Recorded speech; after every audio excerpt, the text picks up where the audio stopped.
Ada orang yang dalam tekanan itu kemudian malah nge-freeze itu ada, Betul. malah takut kecerak ada. Iya. Kalau saya itu tipikal orang begitu dalam tekanan mulai keluar, Mulai berani kodamnya terbang mulai gitu keluar ya. gitu Oh, kan. berani Nah, mulai keluar. jadi itu beda orang yang kita harus tahu diri kita itu seperti apa. Oh iya. Jadi kadang-kadang kalau nggak punya masalah ya malah cari masalah. Kan tadi saya nggak ada masalah tiba-tiba invest film itu kan masalah besar itu kan. Ya sambil menyelam minum susu lah ya kan, belajar. Nah, Ada orang itu yang justru kerjanya tambah semangat ketika kemudian dia punya hutang. iya. Ada yang ketika punya hutang tambah gak karu-karuan. Ya, Jadi kan kita kembali. harus pintar-pintar mengenali Jadi diri gini loh, kita gitu. ada orang yang darahnya panas, ada orang yang darahnya dingin. Gitu. Oh gitu. Kalau orang darahnya dingin itu biasanya faktor utamanya adalah kepastian keamanan. Kalau di dalam hidup Anda selalu mencari kepastian keamanan, nggak cocok berutang. Jadi karyawan aja. Tapi kalau dalam dirinya itu darah panas ya kan, mencari eksplorasi, mencari tantangan, mencari resiko, cari masalah, yaitu memang utang itu mau nggak mau itu ya itu bergandengannya di situ. Karena kalau dipasarkan bongkoan itu pelihara harimau, sudahlah percaya saya. Yes. Jadi mungkin ada bagian-bagian, tapi tetap kan ibarat kata begini loh. Namanya bisnis itu kan ada bagian A, B, C, D gitu loh. Nah, skill yang untuk merangkaikannya itu tugas Anda sebagai seorang entrepreneur. Anda untuk bagian A cari orang yang jago di A, B, B. Jadi ketika si orang ini keluar, dia itu kan hanya membawa 1/4 dari ilmu Anda. Ya walaupun dia mau berkembang dan dia berkembang itu kan udah jalan mereka gitu loh. Iya. Tapi kan jangan sampai belum apa-apa dimasukkan. Karena gini loh, lama-lama kan ya karyawannya mikir loh bos. Ini nggak pakai modal bosku kok enak gitu kan. Semakin keras ini jalan-jalan ya tak buka dewe apa oh. Normal ya. Ya itu normal, manusiawinya seperti itu. Tapi kan ternyata kan begini kan, banyak orang kayak contoh banyak orang koki kan merasa bisa masak buka restoran ya belum tentu. Karena skill namanya entrepreneur tuh dia itu bisa memadukan banyak skill menjadi satu tim. Tapi kalau belum bisa, fokus jualan sendiri aja. Invest sama diri sendiri. Iya. Saya selalu bilang pada orang-orang, kalau kamu sudah nggak punya apa-apa, invest sama diri sendiri. Personal brandingmu bagus. Minimal kalau kamu dikenal orang, reputasimu bagus. Kayak contoh, ketika saya reputasi saya jaga. Kemarin kan saya project bikin film, ya kan? Saya bikin film ngumpulin investor 5 miliar. Oke. Percaya nggak percaya 2 hari kumpul. Itu karena trust kok. Ya karena trust dan sudah dipupuk bertahun-tahun. Ya, makanya ini pesan bagi yang pengennya instan-instan itu ya, Bro, ya. Sekali pelatihan langsung melejit gitu. Kan banyak yang kayak gitu. Ya, Anda mau kayak gitu boleh, tapi hidup Anda akan kayak apa ya? Ya hidup Anda akan kayak pecundang terus umur hidup. Ya nggak apa-apa sih. Kalau Anda mau jadi penduduk nggak apa-apa gitu loh. Memang populasi orang bodoh itu harus lebih banyak daripada orang pinter gitu loh. Karena kalau orang bodohnya dikit, pinter semua, siapa yang mau dibodohin? Iya toh. Desainnya memang begitu ya. Jadi kalau teman-teman yang ada di sini mau jadi bodoh, silakan. Mau instan silakan. Karena Anda inilah yang membuat saya lebih kaya. Gitu kan. Oke. Kalau nggak bisa dibinasakan, dibinasakan aja. Nah iya, capek bos ngajarin orang dirukupno aja sekalian lah. Nggak kapok-kapok jelukupno sekalian. Sadar loh. Jadi kalau ada yang bodoh nggak apa-apa, bagus. Justru perbanyak populasi orang bodoh. Iya. Karena kan kayak pejabat kan nggak pengen masyarakatnya pinter milihnya susah. Orang bodoh dipiara gitu kan. Jadi kan gini teman-teman ya, ini bercanda loh ya. Bukan berarti kita nanti jadi masalah, enggak lah, cuma bercanda. Tapi gini loh, kita harus realita bahwa kita hidup di Indonesia. Dunia itu tidak akan pernah adil terhadap kita. Yes. Jadi kalau Anda mencari keadilan nggak bakal ketemu, sampai mati lu nggak bakal ketemu. Tapi kalau sudah tahu dunia itu tidak adil, tinggal bagaimana kita itu memposisikan di tempat yang menguntungkan. Bagaimana kita mencari posisi yang diuntungkan. Karena ke depan juga akan seperti itu. Iya. Tapi jujur berkata, ketika kemudian kita udah mulai bangun sebuah usaha dan udah settle, itu akhirnya kan kita berpikir, ini gimana sih caranya? Karena nggak ada puas-puasnya gitu kok. Oh ya pasti. Gimana sih caranya? Istri satu aja minta dua kok ya kan? Apalagi melipat gandakan sumber penghasilan gitu. Selalu akan ada. Ada ya nggak apa-apa. Have fun aja lah. Saya ngomong sih, kalau saya tidak terlalu terpikir materialistis ya, karena hidup itu kan nggak cuma sekedar materi ya. Nggak cuma sekedar materi ya. dikejar uang. Nah, skill apa terserah pada Anda. Sekarang kan begini loh, banyak orang sekarang butuh orang live jualan TikTok itu. Loh, kamu kalau jago di situ ya kaya raya loh. Itu kan modal apa? MCD cuman, modal cocok doang. Modal cocok doang, MCD. Lah cocokmu nggak bisa, ya kan? Nggak bisa Pak, ya buktinya ngerumpi ya bisa kok, ya kan? Nah, sekarang begitu kan. Bahkan sekarang itu modal jelek pun itu bisa terkenal loh. Jadi kalau sekarang itu hidup jangan nanggung. Kalau ganteng banget atau cantik banget, kalau jelek banget, itu Anda akan laku. Jangan setengah-setengah gitu ya. Yang nanggung itu yang susah itu. Iya.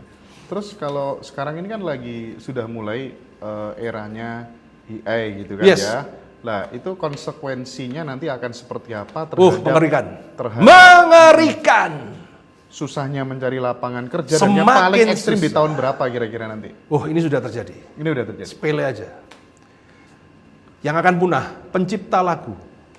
Pencipta lagu. Itu punah. Benar. Kenapa? Sekarang AI. Saya bikin lagu apa sekarang bisa, tak bikin lagu bisa. Tak masukkan ini jadi lagunya. Tukang gambar. Saya ngobrol AI, buatkan gambar ini, jadi. Saya termasuk orang yang AI. Jadi gini, kayak contoh investasi bodong. Di gambar ya kan, ada gambar ini misalnya, tak masukkan AI. Analisa penawaran nih, ketemu. Artinya apa teman-teman ya? Ada pekerjaan-pekerjaan, ya sekarang gini, kalau Anda mau berinvestasi di dalam diri Anda, carilah pekerjaan-pekerjaan yang mungkin tidak tergantikan, belum tergantikan dengan AI. Karena kalau contoh ada, ya saya nggak menyudutkan satu bidang ya. Kayak contoh anak saya itu seneng gambar, ya kalau seneng gambar nggak apa-apa. Tapi kalau jadi penggambar percuma, kalah kamu sama AI itu. Mending yang lain aja lah gitu loh. Ada skill-skill yang mungkin kita lihat jangka kedepannya, apakah ini bisa tergantikan dengan AI ya belum. Makanya saya ngomong selalu investasilah pada diri Anda sendiri. Karena mungkin Anda bisa AI, tapi kan nama Anda kan nggak bisa di AI kan, gitu loh. Program-program ya sekarang kalau pekerjaannya apa saya masih belum ada gambaran ya. Tapi intinya ya coba deh kalau pekerjaan Anda itu sudah bisa digantikan dengan AI ya, kenapa Anda susah-susah berperang lawan AI gitu loh. Cari yang lain lah. Iya. Tapi kayaknya memang investasi yang real itu misal kayak skill dalam komunikasi gitu Pak ya, itu kan sangat fleksibel banget. Nah, skill gitu komunikasi, kemudian tata bahasa, konten kreator, walaupun konten kreator bisa AI ya. Nah, tapi kan ada sisi lain bikin restoran, masak itu kan nggak bisa AI toh. Nah, perbankan gimana kok? Apa? Perbankan teller sekarang AI sekarang. Sekarang teller tuh ada AI sekarang. Bakal tutup semua dong berarti? Iya. Mesin ATM tuh bakal menjelma jadi besi-besi tua nggak ada guna dong suatu saat nanti. Ya sudah mulai kan? Udah mulai ya. Sekarang kan Anda bikin tabungan apa segala kan lawannya mesin, bukan sama CS. Teller udah mulai digeser. Ini memang tantangan yang berat terhadap Gen Z. Oke. Ini arah kayak film Terminator itu udah semakin tinggal sejengkal lagi. Kalau lihat sekarang kan perangnya itu udah kayak film-film zaman dulu ya, Bros. Ya kan? Pager meledak gitu kan. Wah, loh, wis ini film kok sudah drone buat jadi mesin tembak loh kan. Drone kan ya sudah bentar lagi mungkin kita akan dijajah sama mesin. Iya. Akhir-akhir ini kan banyak ya di medsos tentang lowongan kerja paruh waktu segala macam. Wah, itu penipu. Apa itu yang diketahui Roy Sakti itu? Jadi ini ya lowongan kerja paruh waktu ini adalah memanfaatkan para pencari pekerjaan yang makin susah ini. Kemudian dia itu memberikan kayak pekerjaan kayak too good to be true. Kamu kerjakan tugas A, nanti kamu dapat hasil. Kan enak toh? Iya. Nah, dia kasih coba. Ini kayak orang narkoba itu kasih gratis gitu loh. Ya, kasih gratis 1, 2, udah kecanduan suruh beli. Akhirnya apa? Kamu mau hasil lebih banyak enggak? Kamu harus naik level. Kalau naik level, kamu harus naruh uang segini, nanti dapatnya sekian. Nah, akhirnya masuk, naik level lagi, cari member ya kan? Habis itu scam, duitnya hilang. Dan itu kebanyakan kalau yang seperti itu sindikat scammer luar negeri. Jadi mereka ini adalah sindikat cindar-cindar Cina daratan. Bukan Cina saya kan Cindo kan. Ya. Itu Cina daratan itu yang servernya di Kamboja ataupun yang kemarin ketangkap di Surabaya. Ya, makanya kadang saya lagi ini kan biang keroknya ini ternyata orang Indonesia. Orang Cina daratan tuh kayak seru semua itu, Bos. Mereka ini latar belakang penipuan tuh ponzi-ponzi itu kebanyakan dari situ. Karena kan kalau servernya di Kamboja kan polisi juga nggak bisa bertindak apa-apa. Nah ini juga hati-hati. Jadi Pak, ciri-cirinya apa Pak? Gampang. Biasanya kalau ngobrol tuh bahasanya baku. Oke. Ngasih kerjaan tuh bahasanya baku gitu loh. Kayak bahasa baku. Ah itu seorang cindar Kan tuh. banyak tuh yang kadang berarti transfer segini dulu terus dikasih lebih gitu ya. Terus tiba-tiba kalau pengen naik level lagi transfernya 15 juta Iya, hilang. Hilang. Nah. Gila sih emang, kasihan tuh teman-teman gitu ya. Enggak, tapi tadi sempat dijelasin tentang Cina dan lain sebagainya gitu ya. Kenapa sih orang Cina pada kaya-kaya gitu kira-kira? Loh, Apa Cina sih? apa dulu? Iya. Enggak, jadi gini loh teman-teman ya. Kalau ngomong Cindo, kenapa Cindo kaya yang miskin juga banyak gitu loh. Oke. Iya, tapi kan mayoritas yang menguasai perdagangan di kota-kota tuh Nah, Chinese. sebenarnya bukan Chinese, perantauan. Perantauan. Heeh. Orang Madura kalau di luar pulau aja kaya-kaya. Iya, kalau iya, di Maduranya ya yang kiri ya banyak gitu loh. Orang Cina di negaranya yang kiri ya banyak. Kalau perantau, kata kuncinya bukan satu etnis tertentu teman-teman, Oke, tapi perantauan. oke. Kondisilah yang memaksa. Kayak zaman dulu kan zaman setelah PKI itu kan nggak bisa jadi PNS, nggak bisa jadi polisi kan satu-satu kerja dagang gitu loh. Berarti karena apa? Karena the power of kepepet Iya, gitu kan? karena kepepet akhirnya penyesuaian. Oke. Jadi bukan masalah Cina Cindo sama aja lah. Darahnya tetap merah kok. Jadi lebih pada ke habit gitu ya? Habit perantauan. Oke. Nah kalau Roy Sakti sendiri caranya investasi terhadap dirinya sehingga sampai di level saat ini itu apa? Yang dilakukan dari dulu apa? Ya satu belajar. Belajar apa? Ya belajar bisnis lewat seminar apa segala. Cuman kalau saya tuh tipenya gini. Kalau saya ya tipenya, tapi jangan dicontoh ya. Ya. Saya tuh mau bisnis A, enggak saya nyemplung dulu jebret. Kalau rugi enggak apa-apa gitu loh. Anggap aja uang belajar. Oke. Jadi babak belur dulu kenapa? Ketika babak belur, ruginya banyak. Wah, naluri dendam kesumpat untuk sukses itu kan ada. Gitu. Tapi kalau kita nggak rugi, ya santai gitu. Jadi kadang-kadang begitu tuh. Ya itu tapi cara yang ekstrim ya, nggak bisa dicontoh orang lain. Tapi kadang-kadang saya begitu tuh. Nyemplung bisnis nyemplung dulu nggak apa-apa. Wis rugi ya wis. Wah, lo sakit semua ya. Waduh, tapi ini kan akhirnya membuat kayak pemicu gitu loh. Kan gini ya, saya nggak bisa menyamarakan semua orang.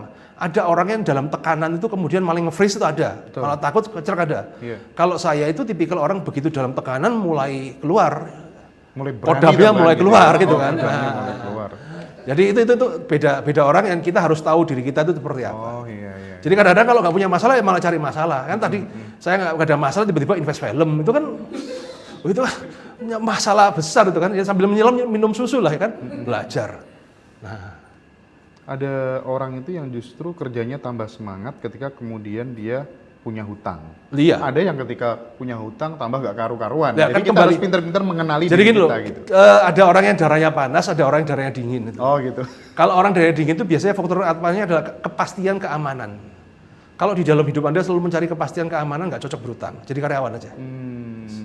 Tapi kalau dalam dirinya itu darah panas ya kan, mencari eksplorasi, mencari tantangan, mencari resiko, cari masalah, yaitu memang utang itu mau nggak mau itu ya itu bergandengannya di situ. Tapi kan ada beberapa mungkin sahabatnya Ko Roy Sakti gitu ya, sudah mapan, tapi tiba-tiba terus kemudian hidupnya jatuh gitu ya. Wajar. Nah, itu apa yang menyebabkan hal itu? Hidupnya akhirnya kan kayak yoyo gitu, naik turun gitu. Nah, biar nggak terjadi seperti itu, Ya itu nggak bisa gimana? loh mas. Ya namanya hidup ya naik turun mas. Oh gitu ya. Kadang kita di atas, kadang di bawah ya dinikmatin aja lah. Oh gitu. Ya, cuman gini ya, yang biasanya yang membahayakan ya judi itu ya. Oke. Judi itu yang berbahaya. Oke. Terakhir kok Yes. ya closing statement terhadap korban-korban penipuan apapun itu jenisnya gitu, apa yang ingin disampaikan kepada mereka? Jadi bagi Anda korban penipuan apa segala, nomor satu relakan, nggak bakal uang Anda kembali. Relakan. Sudahlah, wis relakan, anggap itu jadi pelajaran supaya kedepannya itu Anda nggak jalan lagi gitu loh. Oke. Karena kalau ada korban penipuan mendapatkan uang kembali itu sudah susah. Duitnya udah hilang, udah apa, kalau dirampas pun ya sudah sangat susah untuk kembali. Iya. Jadi lebih baik direlakan. Oke. Toh juga dulu juga nggak punya apa-apa, sekarang nggak punya apa-apa ya nggak masalah itu. Relakan. Ya kan dulu kan juga nggak punya apa-apa jadi punya. Jadi punya kemudian ketipu ya sudah gitu loh. Ya wes loh. Hidup kan cuma begitu-begitu aja kan. Karena Oke, kalau ya. nggak direlakan bahaya. Nanti jadi penyakit. Oke. Oke ya teman-teman yang pengen tahu detail tentang sepak terjangnya bos kita ya, Koh Roy Sakti, silakan join aja di medsos beliau, di YouTube beliau. Yang mau ikut kelasnya beliau untuk yang butuh modal-modal besar mungkin, beliau pokoknya jagonya di situ gitu ya. Silakan langsung join aja, langsung bergabung aja. Kita udah clear tadi, intinya teman-teman fokus di skill gitu ya, terampil di situ, ahli di situ, membangun kepercayaan, investasi diri, jangan suka yang instan-instan gitu ya. Karena yang suka instan-instan tuh tanda-tanda kita masih bodoh gitu ya kira-kira ya. Bukan bodoh, males. Males gitu. Ya, jadi gini teman-teman ya, ini statement ya, nggak ada orang bodoh loh. Oke. Buktinya Anda ngomong bahasa Indonesia lancar semua kok.